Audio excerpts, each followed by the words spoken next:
Hi, I'm Captain Larry Bell with Texas Fishing Tips. This is your weekly fishing report.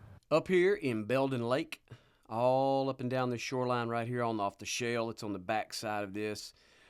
One thing that has taken place over the last couple of days, we've had a big wind event, and it's going to be going to continue on for the next several days. So make sure that you take that into consideration in areas that you're going to fish.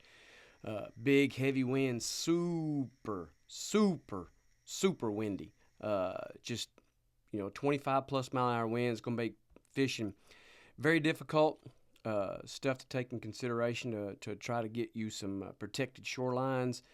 Finding bait in some of these areas may be a little bit difficult to locate. The water's going to dirty up, especially up here in the Carlos Bay system, Mesquite Bay system, coming off the third chain there. All that water just gets really nasty, dirty with these big high winds that we're going to have or been having. So one of the types of baits that you really kind of want to do with this is going to be something with a chartreuse tail, something with a white tail, or maybe orange tail to help those fish locate where that bait is, something that just stands out good against that nice dirty water that's going to be in there for a little bit.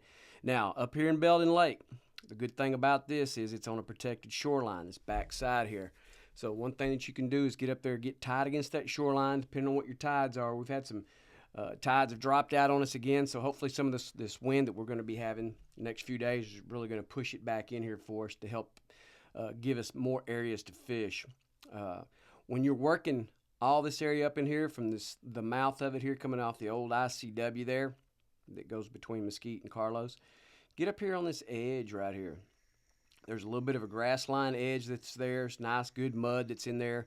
Water temps have been in the low 70s. And as the day progresses and that sun beats down on it, starts moving up to the mid 70s. But there have been a few scattered redfish, not a tremendous amount. You're really going to have to work for them. With the wind and stuff that we have, it's gonna move some fish around for you. You're going to have to be smart about where you go. This would be one of the areas that you can look at because again, it is protected. You get up here on the shoreline, work this all the way back around, back toward where the shell that comes out there on Belding Reef.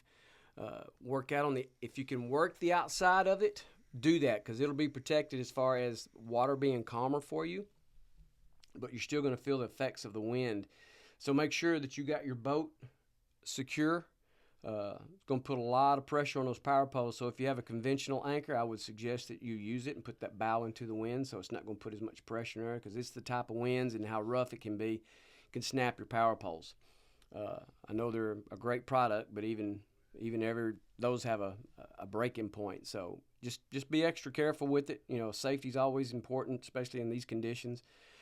Locate your fish. Like I say, finding your bait up in these areas is going to be really difficult. You may want to do something that's got some more noise to it. If you got a popping cork and put a marker 54 shrimp underneath there would be a great idea. You can get that popping cork and work these along these deeper edges of these reefs and out in the middle of Belding Lake there. Really work that popping cork, get it loud, put some scent on any of your baits that you want to. That'll help with that as well.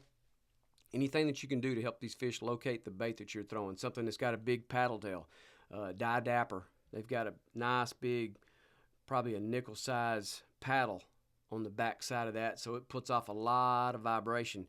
So that's one thing that you have to take in consideration when you're locating this bait fish. They're going to have to work a lot harder to swim against that current or swim against that wind current.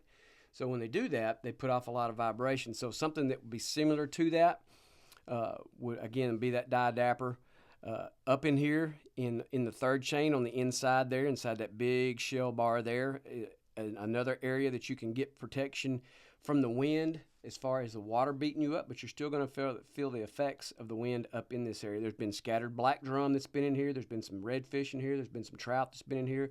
Again, the trout have been kind of all over the size-wise. 14s, 15s, 16s, few 17s, and 20s that are sprinkled in there as well. If you stay with it and work that, down south's purple rain, Texas roach have all been pretty good. Something, again, chartreuse tail has been the one thing. Little John chicken, it's got a chartreuse tip on that, has been pretty good. It's been very effective with that. The provokers as well, something with just a little bit better bait. So, and also on top of that, we're transitioning from the new moon into the full moon. So that's one thing that you're going to have to take in consideration as well. Those days that we're transitioning are what I call the wild card days. So you'll get all different types of days in there. So just make sure that you have variables, your options in your box that you're going to weigh, that you got small baits, big baits, medium-sized baits, stuff with this noise making, something that's got scent in it. So you're going to want to try to locate anything that these fish are really going to want all up in these areas here. Again, incorporate your majors and minors into your fishing day to continue to help your day to be productive. Down here off of Spalding, as we head down into that there, we got all these back lakes that are right here. Now, the great thing about this is that when we get our water levels back to where they should be, which they were for a little bit, and these back lakes lit up pretty good, found some nice redfish cruising around in here, found some nice upper slot, or the old upper slot speck trout limit size, 24s, 25s in this back lake as well. Of course, those were cut loose and released, so we didn't worry about those, but they were fun to catch. Now, again, I've had, our tides have come in here. We had a quick little front that pushed in here. We had the new moon on the backside of it, so it really sucked a lot of our water out of here. So our tides have been super, super low. Super low. So those are things that you kind of have to take in consideration, especially when you try to back lake fish. So when that happens is you want to push out to the outside and see if you can locate fish hanging out on these edges. We're fixing to start getting these fish. They're kind of getting them in both places. We're still catching them over mud and in scattered shell and grass. But we're also starting to catch stuff around shell pads, shell reefs, regular grass, which our grass is starting to grow in a lot of places, so that's a good thing. Sand, these fish are starting to hold out over these edges. Back on Long Reef Bend, it hadn't been as active as it has been in the past, but there's starting to be a few fish that are starting to show up there, so that's another good area that you could start with. Again, down in Spalding, in the bight down there, where all the back lake mouths dump out into that big area there. When you have a super low tide that's back in there, that big flat out in front of all those lakes is a great place to start. So you can throw a wake bait that's in there. It's going to run, anywhere from 4 to 6 inches just below the surface. Throw a topwater in that area as well. That's another great bait that you can throw to see if you can prospect for some fish, see if you got anything that's super active in that area. You're down south in the regular supermodel and the burner shad. All three have been very productive. Supernatural has been a great color. Purple Rain has been a great color. The White Ice in any of those flavors or sizes has been real good as well. The Little John Golden Red Glitter has been pretty productive in there. The Kitchen Sink has been well as well.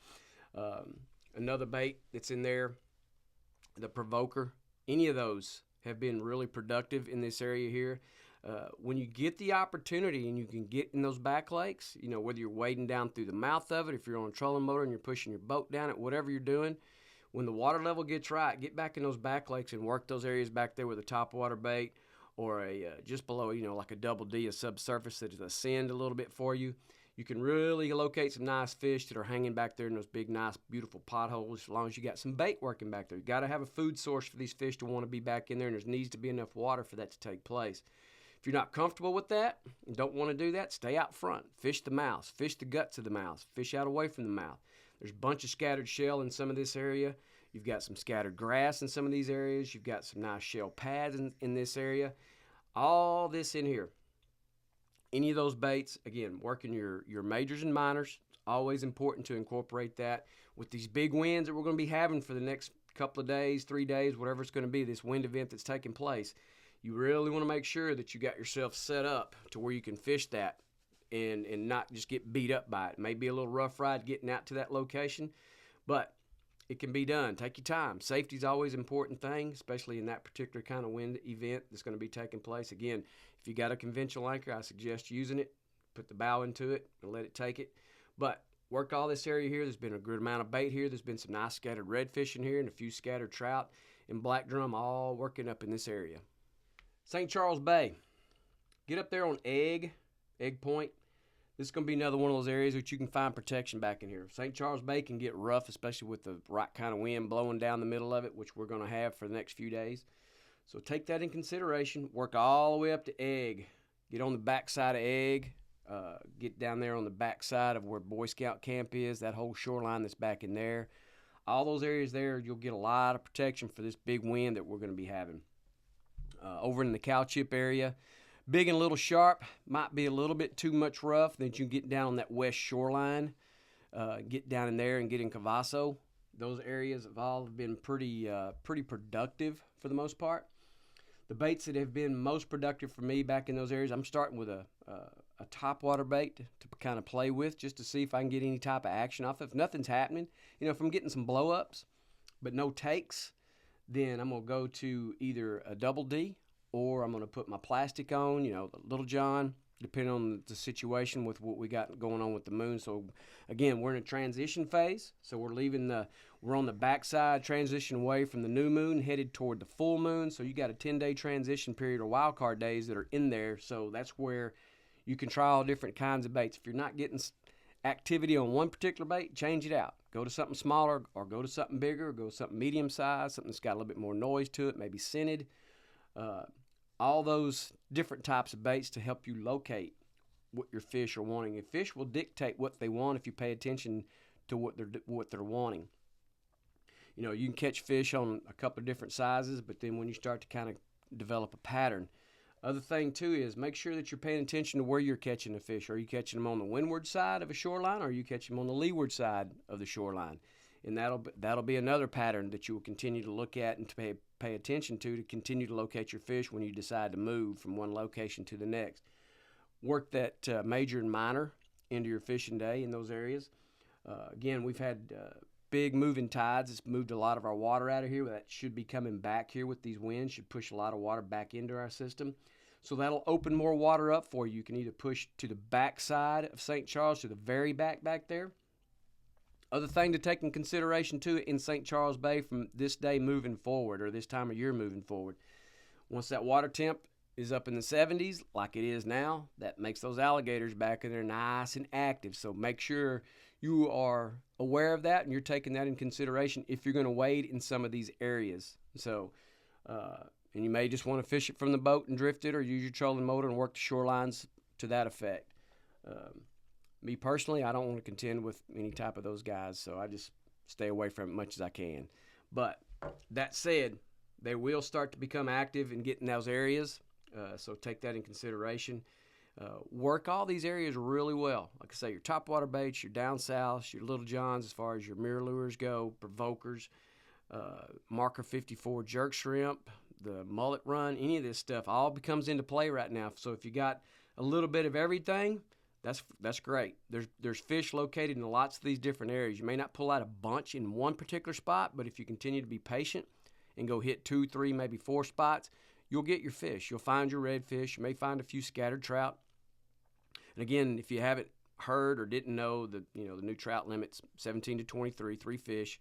So make sure you take that in consideration when you're fishing for these fish. If you're using artificials, which I hope you're using a lot of, catch those fish in and around the lip area so we can get those fish back in the water if you're not keeping them. Like I say, the redfish have been good back in these areas. Been a little bit of scattered drum here and there, a couple of flounder. Again, flounder have been pretty good in some of these areas. Throwing the burner shad. Burner shad's been pretty good, just working that thing across to the bottom of some of these potholes. We've pulled out a few flatties in there. It's pretty decent sized ones at that. But that whole area back in here, again, if it gets blown out, you get a little bit of that dirty, muddy water back in, like in Cavasso, it can get that way. Just make sure you put a chartreuse, white, or orange tail on the end of that to help those fish locate you. And again, incorporate your majors and minors into your day to continue to be productive. Thanks for watching. I'm Captain Larry Bell.